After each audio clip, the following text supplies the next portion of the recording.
Hey guys, it's Lukian, and today I am going to be sharing with you the books that I got for Christmas this year.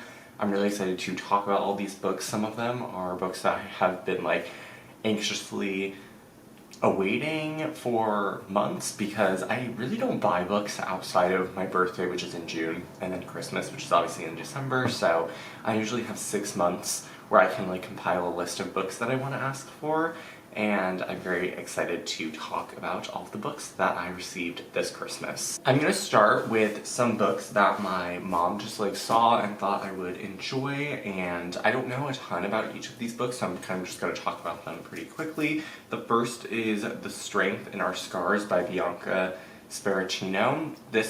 I don't really know what this is about, but my mom just always buys these types of motivational books. Same goes with The Mountain Is You by Brianna Wiest. Tribal by Michael Morris. I don't really know what this is about, but I feel she picked it out because I am a global studies major, so she thought this might be an interesting thing to look at from a sort of academic point of view. Then there's 52 Lists for Calm by Maria Seal. And then this fun book, which is How to Be a Creature by Cy Montgomery and illustrated by Rebecca Green.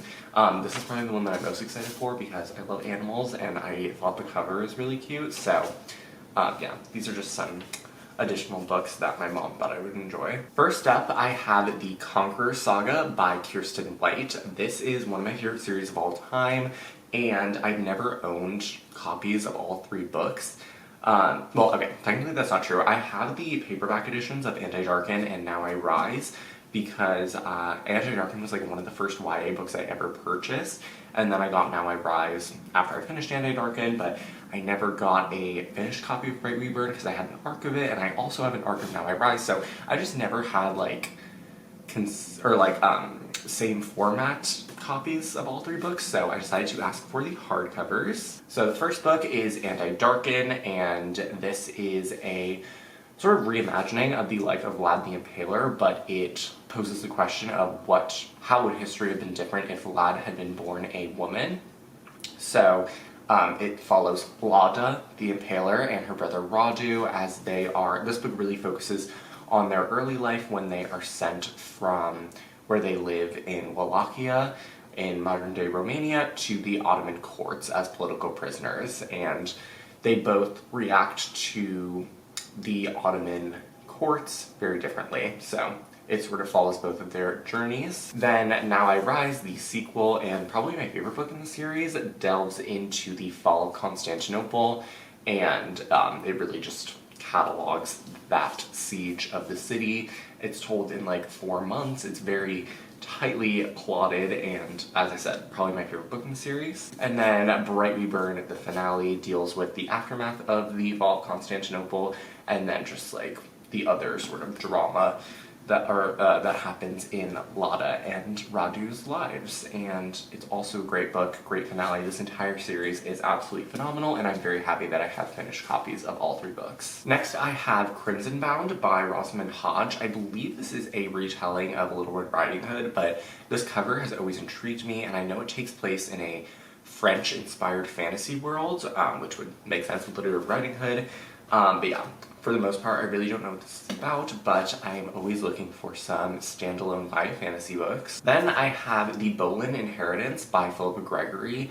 This is one of her Tudor and Plantagenet novels, and it follows Anna Cleves, Catherine Howard, and Jane Rockford, and I am wanting to complete my Philippa Gregory collection because whenever I'm in a reading slump, I either reach for Philippa Gregory books or Agatha Christie books, so I can always use some more in my collection. Then I have The Queen's Rising by Rebecca Ross. This is the debut novel of Rebecca Ross, and I've read 3 of her books now. I read Divine Rivals, and then I've also read The Elements of Cadence duology, so A River Enchanted and A Fire Endless, and I have heard a lot of good things about this book. It's definitely probably her least popular book. She definitely got popular with the Divine Rivals series, but I have been sort of intrigued by this book since it came out, honestly. I saw a few people reading it, and then I haven't heard much since, but the people who I know who have read it have said, or have had glowing reviews, so definitely interested to see how this book, how I enjoy this book, and I know it follows like the person that helps the chosen one, so it's not a typical YA fantasy, and I know it deals with like music and elemental magic and ancestral memories, and just seems like it would be the type of book that I would enjoy. Next, I got The Orphan Queen by Jodi Meadows. Jodi Meadows is one of my favorite authors. I love the Before She Ignites trilogy, or the Fallen Isles trilogy is what it's called. That one is very underrated, and this is one of her other series. I really don't know much about it, but I have been wanting it for a long time. That seems to be a bit of a theme here, but yeah. I've also heard some good things about this from the people I know who've read it. Then I also have Twin Crowns by Catherine Doyle and Catherine Weber. This book has also been on my radar for a while, and I know that it's a trilogy and there's going to be some spin-off books, and I've just heard some good things about this series, and it says on the back, 2 princesses, 1 throne, what could go wrong? Kind of reminds me a little bit of Three Dark Crowns, but I definitely think it's going to be a little bit of a lighter fantasy, and I can always enjoy some light fantasy as well. I do like epic fantasy, but I feel like this one will be right up my alley as well. Next, I have Swordcatcher by Cassandra Clare. This is the first book in the Chronicles of Castellane series. I have already read this book, but I never owned a copy because I had the ebook when I was at college last year, and I read it and really enjoyed it, and the second book, The Ragpicker King, comes out in March of next year, I believe, or this year, depending on when this video gets uploaded. But this series follows the sword catcher named Kell, who is plucked from an orphanage when he is very young because he looks like the crown prince. So he is brought up in the castle. His features are sort of augmented so he can look identical to the crown prince, and he is meant to catch any swords that the prince may be thrown. So he is basically the person that will be assassinated if there are any attempts on Connor's life. And then it also follows Lynn, who is one of the last magic users in this city called Castellane, and she is brought in to help medically one of the characters, and the storylines intersect and go off from there. But this is definitely a really great epic fantasy series. I love Cassandra Clare, and I cannot wait for the sequel. Then I also have Foul Hearth Huntsman by Chloe Gong. This is the sequel to Foul Lady Fortune, which I read in October, and I'll be talking about that in my final wrap-up of the year. And I definitely plan on getting to this sooner rather than later, probably in February or something, because I already know what books I'm reading in January, but I definitely want to finish out this duology because I really, really loved Foul Lady Fortune. It's one of my favorite books of the year, and I'm excited to see how the story concludes. Then I have Spectacular by Stephanie Garber.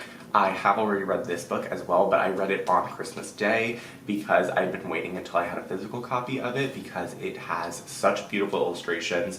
I gave this 4 out of 5 stars, but again, I'll be talking about that in my final wrap-up of the year. But this is a holiday novella set in the Carnival world, and it is just so beautifully done. Like, the illustrations in this book are just absolutely stunning.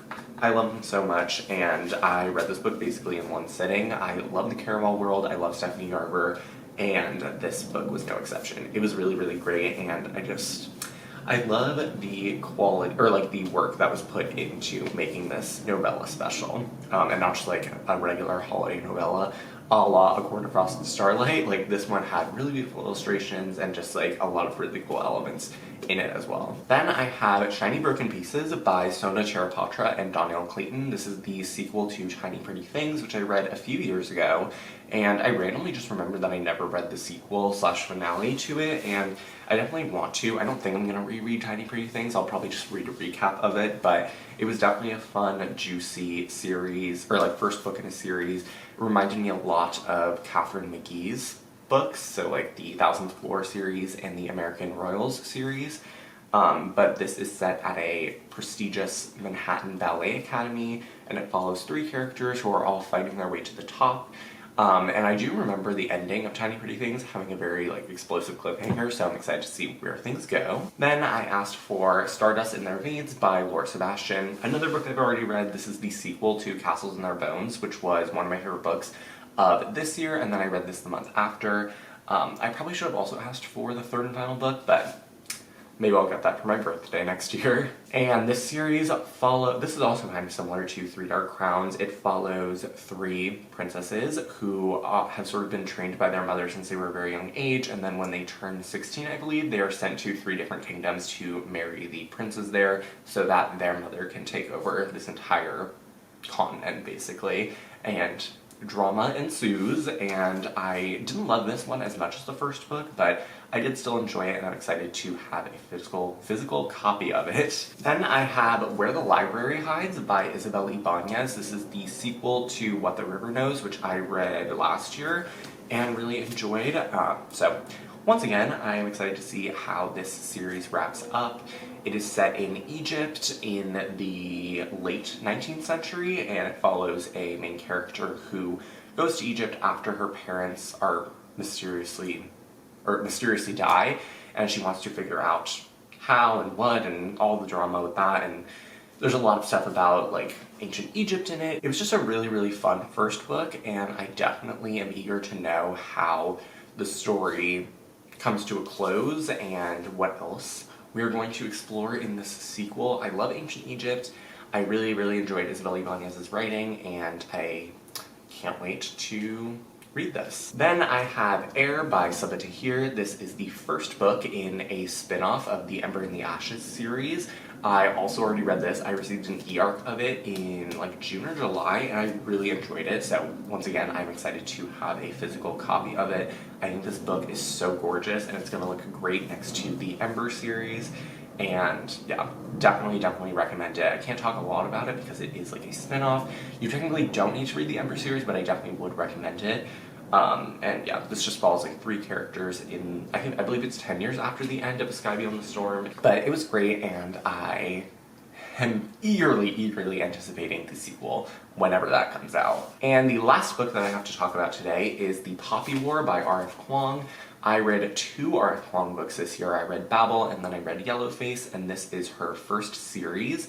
I believe it is sort of like a take on the opium like era in China, but in a fantasy setting, and it takes place at a military academy. I've heard it's very violent and intense, but I love R.F. Kuang's writing. I think she's so smart, and I have heard nothing but amazing things about this series. But that is it for the books that I got for Christmas this year. I ran through those very quickly, but I am excited to read a lot of them, and I'm excited to put some of the finished copies that I received on my red shelves as well. I would love to know what you received this holiday season, or what books you're looking forward to, or any books that you bought recently, and also any of your thoughts on the books that I mentioned in this video as well. But that is it for this video. I really hope you all enjoyed. All my social media links are in the description box below, and I will see you soon for a new video. Bye!